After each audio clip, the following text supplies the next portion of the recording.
ஜெபம் செய்வோம். அன்பும் இரக்கமுள்ள பரலோக தகப்பனே, மனமகிழ்ச்சியான இந்த காலை வேளைக்காக நன்றியோடு ஸ்தோத்திரிக்கிறோம். உன்னதமானவரின் மறைவில் இருக்கிறவன் சர்வ வல்லவரின் நிழலில் தங்குவான். நான் கர்த்தரை நோக்கி, நீர் என் அடைக்கலும் என் கோட்டை என் தேவன் நான் நம்பி இருக்கிறவர் என்று சொல்வேன். அவர் உன்னை வெடியுடைய கண்ணிக்கும் பாழாக்கும் கொள்ளை நோய்க்கும் அவர் தப்பு வைப்பார். கர்த்தரை நான் காலத்திலும் ஸ்தோத்திரிப்பேன். அவர் துதி எப்பொழுதும் என் வாயில் இருக்கும். கர்த்தருக்குள் என் ஆத்துமா மேன்மை பாராட்டும். சிறுமைப்பட்டவர்கள் அதை கேட்டு மகிழ்வார்கள்.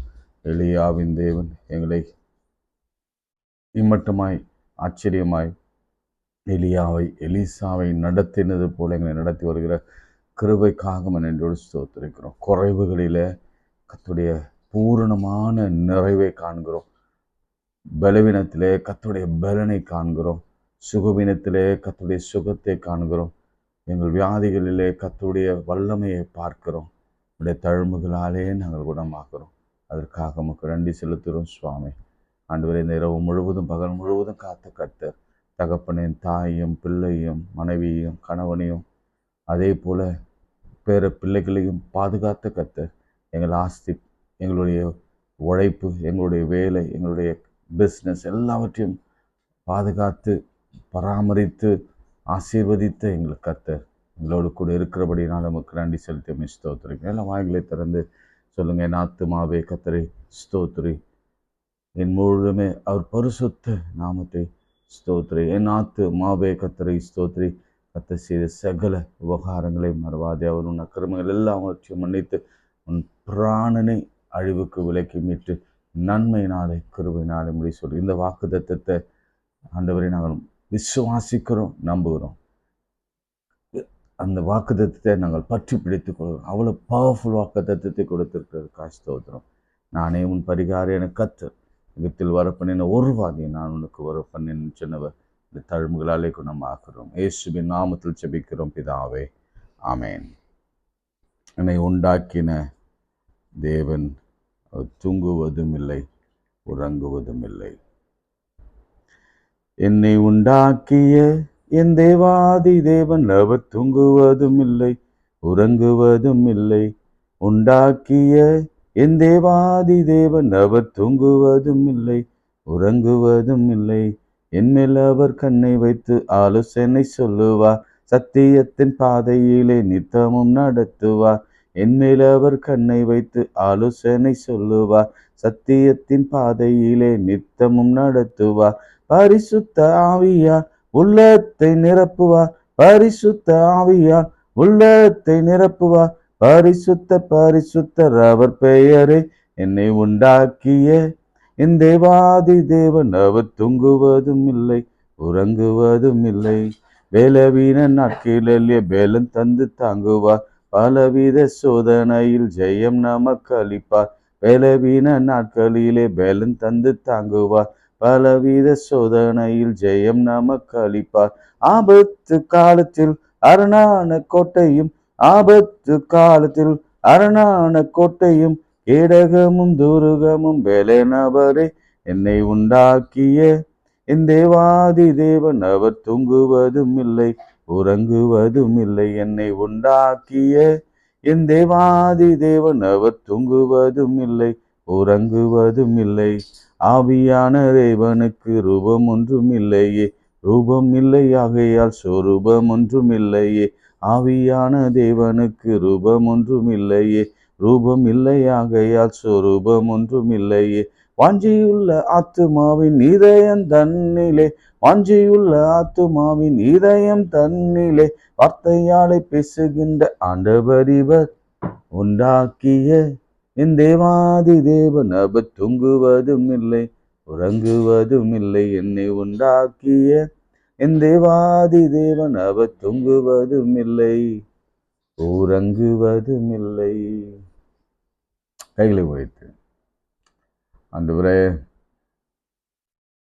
எங்களை நேசிக்கிறவரே, எங்களை காப்பாற்றுகிறவரே, எங்களை அரவணைக்கிறவரே, என் தாயின் தகப்பனானவரே, எங்கள் தாய் தகப்பனை போல சுமக்கிறவரே, எங்கள் வியாதிகளில் எங்கள் பலவீனங்களை தாங்குகிறவரே, ஏந்துகிறவரே, தப்புவிக்கிறவரே, ஆண்டவரே, எங்கள் நோய்களை குணமாக்குகிறவரே, எங்கள் பிராணனை அறிவுக்கு விலக்கி மீட்கிறவரே, எங்கள் தேவைகளை சந்திக்கிறவரே, குடும்பங்களை ஏற்படுத்துகிறவரே, கணவன் மனைவி இணைக்கிறவரே, கணவன் மனைவி திருமணத்தை நடத்தி வைக்கிறவர் எமக்கு ஸ்தோத்திரம்.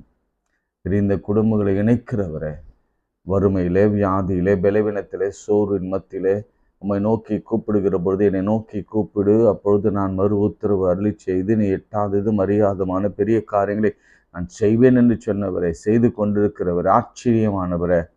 ஓ எஸ், ஆச்சரியமானவரே. ஆண்டவரே, நீ செய்கிற காரியங்கள் எல்லாம் ஆச்சரியமானது.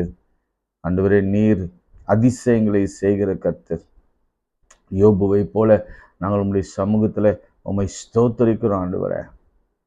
ஆண்டவரே, நீர் ஜீவிக்கிறவர். என் மீட்பர் உயிரோடு இருக்கிறார், என் மீட்பர் உயிரோடு இருக்கிறார் என்று நாங்கள் எப்போதும் ஆண்டவரே முழக்கமிட கர்த்தர் உதவி செய்வீராக. இயேசுவினால எல்லாம் ஆகும், கர்த்தரால் எல்லாம் கூடும். பரிசுத்த ஆவியானவரை எல்லாத்தையும் நடத்துவார் என்ற நம்பிக்கையோடு கூட வாழ்ந்து கொண்டிருக்கிறோம். இப்பொழுதும் கூட நம்முடைய வலிமையான கரம் ஒவ்வொரு இல்லங்களில பிரவேசிக்கட்டும்.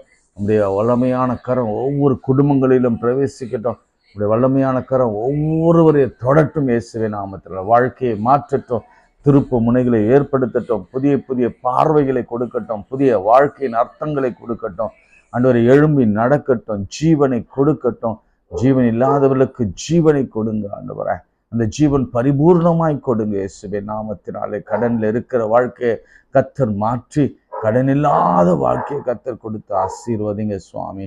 எல்லா தேவைகளும் ஏற்ற வேளையில சந்திப்பீராக. நேற்று பத்திமை குருடன் கேட்டான், கர்த்தாவை நான் பார்வையடைய வேண்டும். கர்த்தர் உடனே இம்மீடியட்டாக நீ பார்வையடைவா என்று சொன்னார். உடனே அவன் பார்வை அடைந்தவனாய் அவரை பின்பற்றினார். அப்படியே நாங்கள் உடனே பதிலை பெற்றுக்கொள்ள கர்த்தர் உதவி செய்யும். இயேசுவின் நாமத்தில் ஜெபிக்கிறோம் பிதாவே, ஆமென்.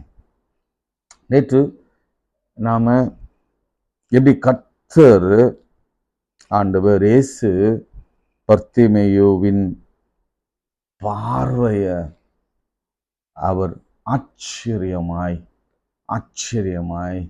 அவர் கொடுத்தார். நியூ பெர்ஸ்பெக்டிவை பார்க்கும்படியாய் கர்த்தர் எவ்வளவு கிருபையாய் நடத்தினார் பாருங்க. இதுவரைக்கும் இருளில் இருந்து அவன் பெரிய வெளிச்சத்தை அவன் பார்த்தான். ஆமென். அதுதான் பெரிய ஆச்சரியம். இதுவரைக்கும் கண்களில் ஒன்றும் தெரியாது, அவன் மனக்கண்களிலே பார்த்து கொண்டிருந்தான். இப்பொழுது முகமுகமாக என் ஆண்டவரையும் அவனுடைய குடும்பத்தாரையும் பெற்றோரையும் உலகத்தையும் சந்திக்கிற கிருபை. இனி நோமோ பிச்சை, இனி அவன் வாழ்க்கையில் அவன் தனியாக ஊழியக்காரனாக நின்று அவன் குடும்பத்தை காப்பாற்ற முடியும் என்ற ஒரு நிலைக்கு ஆண்டவர் கொண்டு வந்தார். சரி, நேற்று நான் சொன்னேன் சில பார்வைகளை நாம் பார்க்க போகிறோம் என்று நான் சொன்னேன். ஏன்னா ஆவியானவர் சில காரியங்களை கற்றுக் கொடுக்க விரும்புகிறார் நம்மளை இந்த லெந்து நாட்களில். ஏன்னா ஆண்டவருடைய வார்த்தை என்ன செய்யணும், அது நேற்று நம்ம வாசித்தோம். 119 சங்கீதம் நினைக்கிறேன், 119 சங்கீதம் அதனுடைய 18 வசனத்தில் ஆண்டவருடைய வார்த்தை சொல்கிறது, உன் ரகசியங்களை பார்க்கும்படி எங்கள் கண்களை திறந்தருளும். அப்படி தானே? அதிசயங்களை பார்க்கும்படி என் கண்களை திறந்தருளும். உமது வேதத்தின் அதிசயங்களை நான் பார்க்கும்படி என் கண்களை திறந்தருளும். இல்லை, எவ்வளோ ஆச்சரியமான ஒரு வசனத்தை தாவீது எழுதி வைத்தார். என் வசனத்தை தியானிக்க என் கண்கள் பூர்த்து போகுது அப்படின்னா அதுக்குடைய அர்த்தம் அந்த வசனம் எங்கே வருதுன்னு எனக்கு கண்டுபிடிச்சி எழுதுங்க. ஏன்னா எனக்கு அந்த வார்த்தை ஞாபகம் இருக்குது, அந்த அந்த அந்த சென்டென்ஸ் ஞாபகம் இருக்குது, ஆனால் எங்கே தாவீது சங்கீதத்தில் இருக்குன்னு எனக்கு தெரியல. இப்போது என் கண்கள் பூர்த்து போயிற்று. எதுக்கு தெரியுமா? பைபிளை வாசிக்க கண்ணித்துறை இழந்து வாசித்து கொண்டே இருந்தானா, அதனால் அவன் கண்கள் பூர்த்து போயிட்டு. சில நேரங்களில் நம்ம ரொம்ப ஸ்ட்ரெயின் பண்ணி படித்தோம்னா கண்களில் சில புள்ளிகள் விழும். அது எனக்கே வந்திருக்கு. அந்த மாதிரி சில நேரங்களில் நம்ம வேதத்தை அப்படி வாசிக்கணுமா, கண்களில் நித்திரை ஒட்டாம இரவும் பகலும் விழித்து வாசிக்கும் பொழுது நிச்சயம் நாம் பெரிய அற்புதங்களை காண முடியும். அதுதான் பார்வை இல்லை. வேதத்திலே நம்மை பார்ப்பது, கர்த்தரை பார்ப்பது, வேதத்திலே மகத்துவங்களை அதிசயங்களை பார்த்து நமக்கு சொந்தமாக மாற்றுவது. சரி, 2 ராஜாக்கள் 3 அதிகாரம் திருப்பிக் கொள்ளுங்க. 2 ராஜாக்கள் 3 அதிகாரம். அதில் 15ஆம் வசனத்திலிருந்து நான் வாசிக்கிறேன்.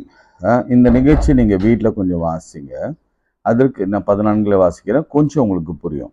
அதற்கு எலிசா, ஏன்னா நேரம் இல்லாததுனால நான் கொஞ்சம். அதற்கு எலிசா, நான் யூதாவின் ராஜாவாகி யோசபாத்தின் முகத்தை பாராதிருந்தால் நான் உம்மை நோக்க மாட்டேன், உம்மை பார்க்கவும் மாட்டேன் என்று சேனையின் கர்த்தர் முன் நிற்கிற நான் அவருடைய ஜீவனை கொண்டு சொல்கிறேன். இப்பொழுதும் ஒரு சுரமண்டல வாத்தியக்காரனை என்னிடத்தில் கொண்டு வாருங்கள் என்றான். சுரமண்டல வாத்தியக்காரன் வந்து வாசித்த போது கர்த்தருடைய கரம் அவன் மேல் இறங்கி கர்த்தர் உரைக்கிறது என்னவென்றால் இந்த பள்ளத்தாக்கில் எங்கும் வாய்க்கால்கள் வெட்டுங்கள். நீங்கள் காற்றையும் காண மாட்டீர்கள், மழையையும் காண மாட்டீர்கள். ஆனாலும் நீங்களும் உங்கள் ஆடு மாடுகளும் உங்கள் மிருக ஜீவன்களும் குடிக்கும்படிக்கு இந்த பள்ளத்தாக்கு தண்ணீரால் நிரப்பப்படும் என்று கர்த்தர் உரைக்கிறார். இது கர்த்தரின் பார்வைக்கு அற்ப காரியம். ஆமென். ஒருவேளை நீங்க பெரிய ட்ரவுட்ல இருப்பீங்கன்னா, மேபி நானும் அப்படிதான் இருக்கிறேன்னு வச்சுக்கோங்களேன். வறட்சியில இருக்கீங்கன்னா, உங்களுக்கு ஆண்டவர் என்ன சொல்றாரு எனக்கு தெரியாது. ஆனால் எனக்கு ஆண்டவர் சொல்லுகிற பர்சனலான ஒரு விஷயம் என்னன்னா, அது உங்களுக்கும் நீங்க எடுத்துக்கோங்க. அது ஆமேன்னு சொல்லி எடுத்துக்கோங்க. ஆண்டவருடைய வார்த்தை ஆவியில நிரப்பப்பட்டு சொல்லப்பட்ட ஒரு வார்த்தை என்னன்னா, நல்லா திரும்ப வாசிக்கிறேன். நீங்க என்னோட கூட அதை சொன்னீங்கன்னா ரொம்ப நல்லா இருக்கும். கர்த்தர் உரைக்கிறது என்னவென்றால் இந்த பள்ளத்தாக்கிலே எங்கும் வாய்க்கால்களை வெட்டுங்கள். ஆமா, பள்ளத்தாக்குகளிலே வாய்க்கால்களை வெட்டுங்கள். விசுவாசத்தோடு வெட்டுங்க. நீங்கள் காற்றையும் சொல்லுங்க, நீங்க காற்றையும் காண மாட்டீர்கள், ஆமா, மழையையும் காண மாட்டீர்கள். ஆனாலும் நீங்களும் உங்கள் ஆடு மாடுகளும் உங்கள் மிருக ஜீவன்களும் குடிக்கும்படி இந்த பள்ளத்தாக்கு தண்ணீரால் நிரப்பப்படும் என்று கர்த்தர் சொல்லுகிறார். இது கர்த்தரின் பார்வைக்கு அற்ப காரியம். அடுத்து சொல்றார், மோவாபியரை உங்க கைகளிலே ஒப்பு கொடுப்பேன். ஆமென் சொல்லுங்க. அது எப்போ நடக்கும்னா, நீங்க பாருங்க, நீங்கள் சகல கோட்டைகளையும் அதெல்லாம் நீங்க வாசித்துக்குங்க. அடுத்து மறுநாள் காலமே 20 2 Kings chapter 4 verse 20. மறுநாள் காலமே நம்ம அதிகாலையில் 5:30 மணிக்கு இருக்கோம்ல, அந்த நேரத்துல தான் அற்புதம் நடக்கும். ஆமென் சொல்லுங்க. நீங்க அதிகாலையில் எழுந்து, ஒரு சிலராவது அதிகாலை என்பதை விட ஒருவேளை நீங்க 10 மணிக்குள்ள எல்லாத்தையும் பார்த்துருவீங்க நான் நினைக்கிறேன். அந்த அதிகாலையில நீங்க பாருங்க, பலி செலுத்தப்படும் நேரத்திலே இதோ தண்ணீர்கள் ஏதோம் தேசம் வழியாய் வந்ததினாலே தேசம் தண்ணீரால் நிரப்பிற்று. தங்களோட யுத்தம் பண்ணின ராஜாக்கள் வருவதை மோவாபியர்கள் எல்லாரும் கேட்டபோது அவர்கள் ஆயுதம் தரிக்க வயதுள்ளவர்களை அதற்கு மேல் தரமானவர்கள் எல்லாரும் கூட்டி அழைத்து கொண்டு எல்லையிலே நின்றார்கள். மோவாபியர் அதிகாலமே எழுந்திருந்து சூரியன் தண்ணீர் மேல் பிரகாசித்தது. அந்த தண்ணீர் அவர்களுக்கு இரத்தம் போல் சிவப்பாய் காணப்பட்டது. அதனால் அவர்கள் அது இரத்தம். அந்த ராஜாக்கள் தாங்களே ஒருவரை ஒருவர் வெட்டி கொண்டு மாண்டு போனார்கள். ஆதலால் மோவாபியரே கொள்ளைக்கு வாருங்கள் என்று சொன்னார்கள். அவர்கள் இஸ்ரவேல் பாளையத்திற்கு வந்த போதேவெனில் இஸ்ரவேலர் எழும்பி மோவாபியரை தங்களுக்கு முன்பாக ஓடிப்போகத்தக்கதாய் முறியடித்து அவர்கள் தேசத்திற்குள் புகுந்து அங்கேயும் மோவாபியரை முறியடித்தார்கள். அதிகாலமே ஒரு பெரிய அற்புதம் நடக்குது. என்ன அற்புதம் பாருங்க, நல்ல கவனிங்க. நீங்க அந்த கான்டெக்ஸ்ட் பாருங்க. அவங்களுக்கு விரோதமாய் மோவாபியர்கள் வராங்க, இஸ்ரேலுக்கு விரோதமாக மோவாபியர்கள் வராங்க. அந்த இடத்துல ஒரு பள்ளத்தாக்கு இருக்கிறது. அவர்கள் ஜீவன் போக இருக்கிற சமயத்துல, தண்ணீர் இல்லாத சமயத்துல, வறட்சியான சமயத்துல அவளுக்கு தண்ணீர் வேண்டும் என்ற நிலையில கர்த்தர் அதிசயமாய் ஒரு காரியத்தை செய்கிறார். என்ன சொல்லுகிறார்? நீங்க வாய்க்கால்களை வெட்டுங்க, நான் அதை தண்ணீரால் நிரப்புறேன். இது எனக்கு அற்ப காரியம். சரி சொல்லுங்க, ஆண்டவருக்கு அற்ப காரியம். நம்ம பாஷையில் நம்ம பேசணும், ரொம்ப அல்பமான விஷயம் இது. ஆண்டவருக்கு இது ரொம்ப சிம்பிள் மேட்டர். ஆண்டவருக்கு இது ரொம்ப சின்ன மேட்டர். ஆண்டவருக்கு இது ஒன்றுமில்லாத ஒரு மேட்டர். இது ஆண்டவருக்கு இதெல்லாம் ஒரு சாதாரண விஷயம். எங்க தண்ணியை வரவேற்பது. அது எப்படி வர வச்சார்னா, ஏதோமிலிருந்து தண்ணீர் வந்தது, சடரென்று திடீரென்று வந்தது. சரி, வந்துச்சு, ஓகே. இவங்க மிருக ஜீவன்கள் எல்லாம் குடிக்கிறதுக்கான தண்ணி வந்துருச்சு. இவங்களுக்கு அது தண்ணீரா இருக்கு. ஆனா மோவாபியர் அதிகாலமே எழுந்திருந்து அந்த தண்ணீரை பார்த்த பொழுது அந்த தண்ணீர் அவர்களுக்கு இரத்தமாய் சிவப்பாய் காணப்பட்டது. அதனால ஒரு கலக்கம் வந்துருச்சு. ஐயோ, ராஜாக்கள்லாம் சேர்ந்து அடிச்சுட்டு அந்த தண்ணியில ரத்தம் புரண்டு ஓடுகுதுன்னு நினைச்சு அவங்க ஒருவேளை பயந்து போனாங்களோ மாண்டு போனாங்களோ என்ன தெரியாது. ஆனா இவங்க போய் அவர்களை முறியடித்து ஜெயித்தாங்க. உங்களுக்கு இதுல இருந்து என்ன தெரியணும்? என்ன தெரியும்? கர்த்தர் தாம் பிள்ளைகளுக்கு தேவைகளை நல்லது அவர் செய்வார். ஆமென். மாத்திரமல்ல, நல்லது செய்வார்ல. நம்முடைய எதிராளிகள் அந்த நல்லவைகளை பார்க்கிற பொழுது அவர்களுக்கு அது என்னவா மாறும்னா, அது ஒரு பயங்கரமாய் மாறும், பயத்தை ஏற்படுத்தும். நமக்கு வர வேண்டிய ஆசீர்வாதம் நமக்கு தான் கிடைக்கும். அந்த ஆசீர்வாதத்தை அடுத்தவங்க சுதந்திரிக்க கொள்ளவே முடியாது. ஆனா இன்றைக்கு நீங்க மனனம் செய்ய வேண்டிய ஒரு வார்த்தை என்னன்னா, இது கர்த்தருக்கு பார்வைக்கு அற்ப காரியம். வாய்க்கால்கள் எல்லாம் தண்ணீரால் நிரப்பப்படும். சரிங்களா? அடுத்து என்ன ஆகுமோ நம்பர்ஸ் 22 அதை நம்ம வாசிக்கலாம். அதுல பீலையாம் அப்படின்னு ஒரு தீர்க்கதரிசியும் கழுதையும் போறாங்க. இஸ்ரேல் மக்களை சபிக்கும்படியாக கூலி பொருத்தி போறாங்க. அப்போ கழுதையின் கண்களை முதலாவது திறந்தார். நான் நேற்று சொன்னேன், 22 அதிகாரம் 23 வசனத்துல கர்த்தருடைய தூதனானவர் உருவின பட்டயத்தை தன் கையிலே பிடித்து கொண்டு வழியிலே நிற்கிறதை கழுதை கண்டு வழியை விட்டு வயலிலே விலகி போயிற்று. கழுதை வழியில் திரும்ப பிலேயாம் அதை அடித்தான். அது மாத்திரமல்ல, கர்த்தருடைய தூதன் கழுதை கர்த்தருடைய தூதனை கண்டு 25 வசனம், அவன் சுவர் ஓரமாய் ஒதுக்கி பிலியாமின் கால்களை சுவரோடு நெருக்கிற்று, திரும்பவும் அதை அடித்தான். அப்பொழுது கர்த்தருடைய தூதன் அப்புறம் வலதுபுறம் இடதுபுறம் வழிவிலாகாத இடுக்கமான இடத்திலே நின்றான். எப்படி நின்னானா? கழுதைக்கும் வழி விடவே இல்லை, வலதுபுறம் இடதுபுறம் நின்றான். கழுதை கர்த்தருடைய தூதனை கண்டு பிலியாமின் கீழ் படுத்து கொண்டது. பிலியாம் கோபம் கொண்டு கழுதையை தடியினால் அடித்தான். உடனே கழுத்தத்தர் கழுதையின் வாயை திறந்தார். அப்போது பிலேயாம் பார்த்து, நீ என்னை இப்பொழுது 3 தரம் அடிக்கும்படி நான் உனக்கு என்ன செய்தேன்? அப்போது பிலேயாம் கழுதையை பார்த்து, நீ என்னை பரியாசம் பண்ணி கொண்டு வருகிறாய். என் கையிலே ஒரு பட்டை மாத்திரம் இருந்தால் இப்பொழுதே உன்னை கொண்டு போடுவேன் என்றான். கழுதை பிலேயாமை நோக்கி, நீ என்னை கை கொண்டு காலம் முதல் இந்நாள் வரைக்கும் நீர் ஏறின கழுதை நான் அல்லவா? இப்படி உமக்கு எப்போதாகிலும் நான் செய்ததுண்டா என்றது. அதற்கு அவன் இல்லை என்றான். அப்போது கர்த்தர் பிலேயாமின் கண்களை திறந்தார். வழியிலே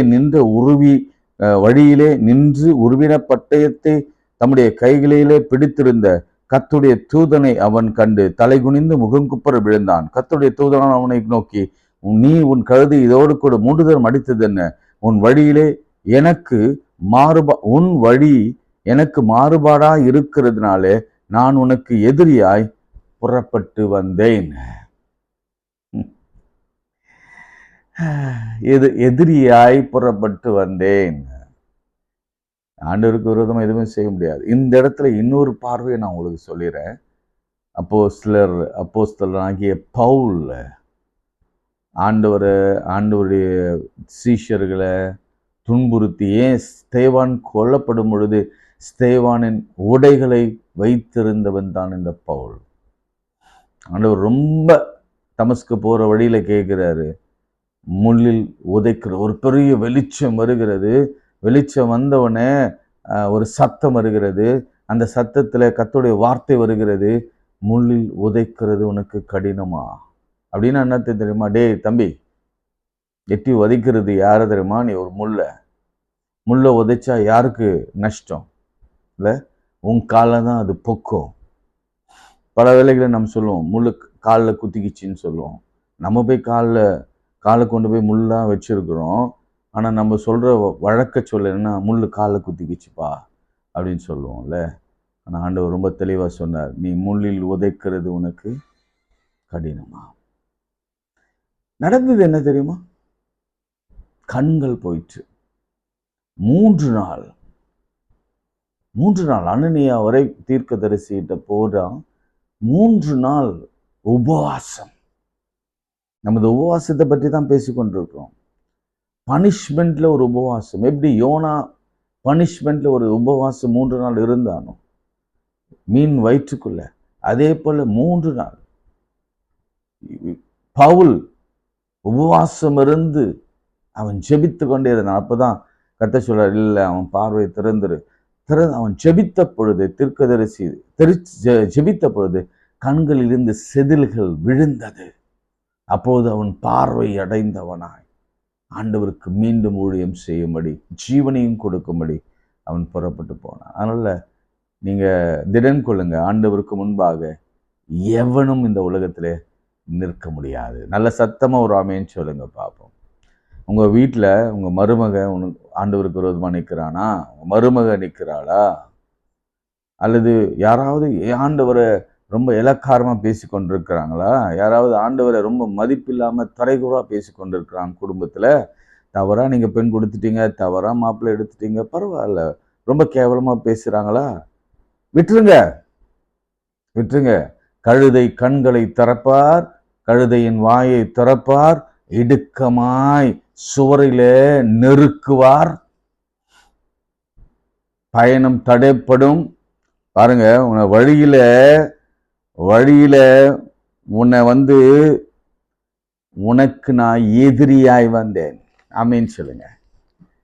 நம்மை எதிர்க்கிறவர்களுக்கு நம்மை சபிக்கிறவர்களுக்கு எதிரியா என் ஆண்டவர் இருப்பார். நம்ம அழிக்கிறவர்களுக்கு எதிரியாய் ஆண்டவர் நிற்பார். நம்மை நிர்மூலமாக்குறவர்களுக்கு எதிரியாய் என் ஆண்டவர் வருவார். இது ரொம்ப அழகா இல்ல? முதல்ல இது கர்த்தர் பார்வைக்கு அற்ப காரியம். இங்க கர்த்தர் சொல்றார், நான் எதிரியாய் உனக்கு முன்பாக வந்தேன். கவலைப்படாதீங்க. அதனாலதான் ஆண்டவர் ரொம்ப அழகா மோசேயிட சொன்னார், நீ நின்று சும்மா நில்லு, நான் உனக்காக யுத்தம் பண்ணுவேன். நம்ம சும்மா இருந்தா யுத்தம் பண்ணுவார், நம்ம சண்டை போட்டா அவர் சும்மா இருப்பார். ஞாபகம் வச்சுக்கோங்க. அதனால வாயை திறக்காம சில நேரங்களில் எனக்கு நேரிட அநீதிகளுக்கெல்லாம் நான் ரொம்ப குவாய்ட்டாக இருந்துருவேன், அமைதியாக இருந்துருவேன். காரணம் என்னன்னா, வசனம் சொல்லி கொடுத்துருக்கிறது, நீங்கள் சும்மா இருங்க, நான் உங்களுக்காக யுத்தம் செய்வேன். நான் போய் கேட்டுட்டேன்னா ஆண்டவர் எனக்காக யுத்தம் செய்ய முடியாது. காரணம், நான் சண்டை போட்டுட்டேன். அதுக்கப்புறம் அவர் எனக்காக சண்டை போடுறதுல அர்த்தம் இல்லை, பிரயோஜனம் இல்லை. நாம குவாய்ட்டா இருந்துட்டோம்னா, அமைதியா போயிட்டோம்னா, ஆண்டவர் நமக்காக சண்டை போடுவார். நம் எதிரி அவர் எதிரியாக மாறுவார். மேன் எவ்வளவு வல்லமையான வார்த்தை.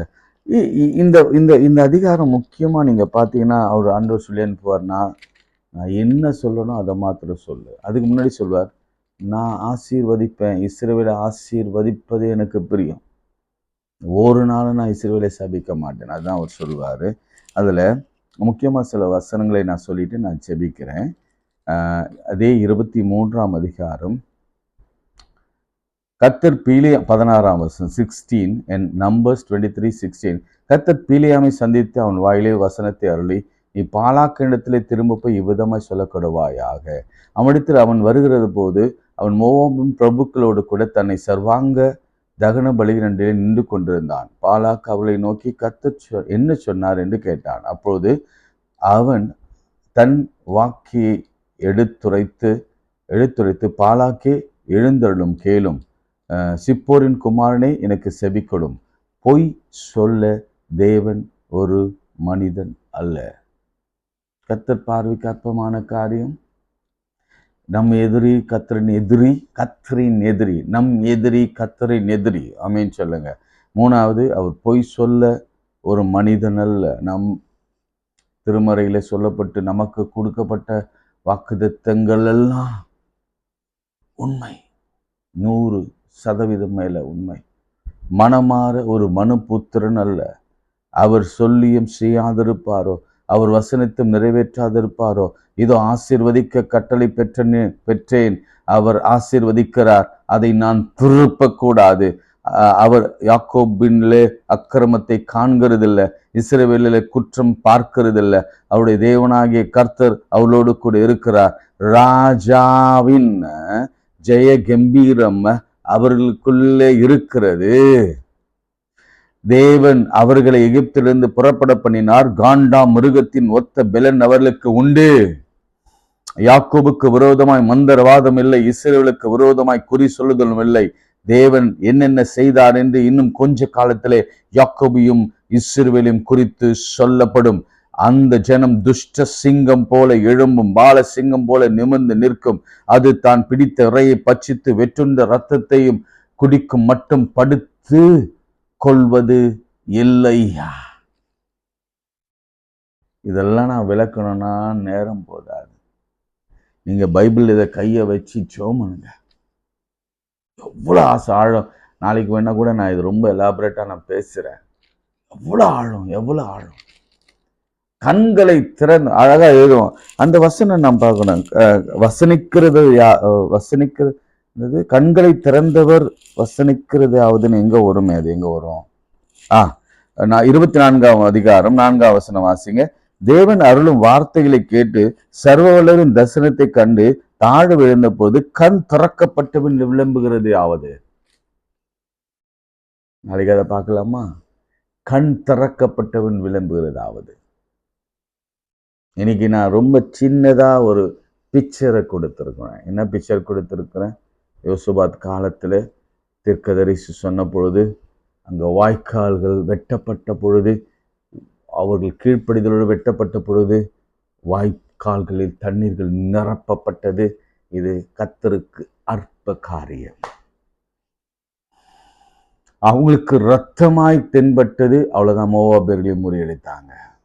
இங்க பீலியம் வாழ்க்கையில நம் எதிரி கர்த்தரின் எதிரி.